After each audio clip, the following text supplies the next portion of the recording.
शरीर एक अनमोल रत्न। एक समय भ्रमण करते हुए स्वामी जी एक उद्यान में पहुँचे। वहाँ एक फकीर रहता था। उसके दोनों बाजू नहीं थे। उद्यान में मच्छर बहुत होते थे। स्वामी जी ने पूछा, भाई पैसे तो मांग लेते हो, लोग तुम्हारे इस प्याले को फेंक देते हैं, परंतु रोटी कैसे खाते हो? वह बोला, जब पैसे इकट्ठे हो जाते हैं, शाम हो जाती है, तो वह जो सामने नान भाई की दुकान है ना, उसको आवाज़ देता हूँ, ओ जुम्मा आजा, पैसे जमा हो गए हैं, इन्हें ले जाओ और मुझे रोटियां दे जाओ। तब वह आता है, पैसे उठा कर ले जाता है और मुझे रोटियां थमा देता है। स्वामी जी ने कहा, रोटियां तो आ गई, परंतु आप खाते कैसे हो?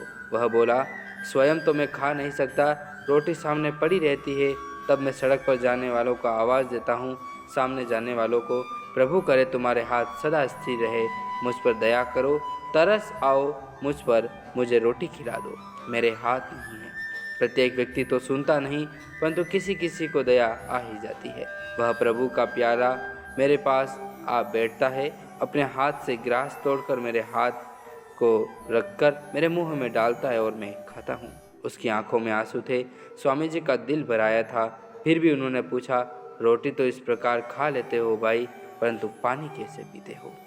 वह बोला, सामने घड़ा रखा है ना, उसके पास जाता हूँ, बैठकर एक टांग से इसको सहारा देता हूँ, दूसरी ओर से मुंह के नीचे प्याला करता हूँ और प्याले में पानी आ जाता है।